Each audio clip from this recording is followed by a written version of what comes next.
Vallahi sen bisikletle hardan geldin indi? İstanbul'dan. Ha o yol çekiler mi? Hele bak şambreyler dönüp sen kapkara olursan. Ay sus it pişik yer adamı yolda ya. Kur'an hakkı he. Ha çekiler mi o yol? Vallahi geldim ya. Tam geldin de araba idaran kesilir. Vallahi idaran kesilir. Hiçbir şey olmaz, ne olacak? Ben korkarım bisikletten. Niye? Hiçbir şey adam boğar yolda. Kur'an hakkı. Ya Karslı'ya bir şey olur mu hiç Allah aşkına ya? Tamam olmaz da. Vallahi kurt kuş kaçtı bastı dinlemiş. Gecenin yarısını aradın ha gece yarısı. Gece yatıyorum bir yerde. Gene böyle dışarıda. He. Ay adam tıstandan kulağa girenden korkur. Hiçbir şey olmaz. Doğru mu diyorsun? Ya Karslı'ya bir şey yapabilirler mi ya?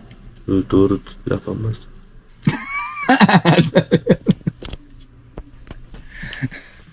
Evet Selçuk Hala bunun irzine rencine İstanbul'dan buraya bisikletle. Hala buraya. Kur'an-ı Kerim hakkı ya. Ne? Oo. Oyan bu yan. Daha İstanbul bura nerede? Daha 2500 Ama kilometre. bisikletin teşeri patladı. Patlasın. Ne aradı? Oturup alacağım. Burada elini al bisikleti bayatı değeceksin.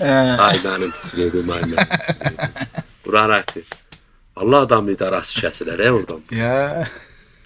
Buradan mahalleye gidemirik dilimize işte kalır. Ben buradan buraya bisikletle giderim.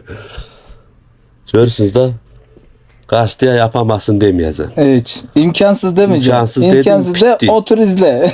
İmkansız dedim gittin. O gün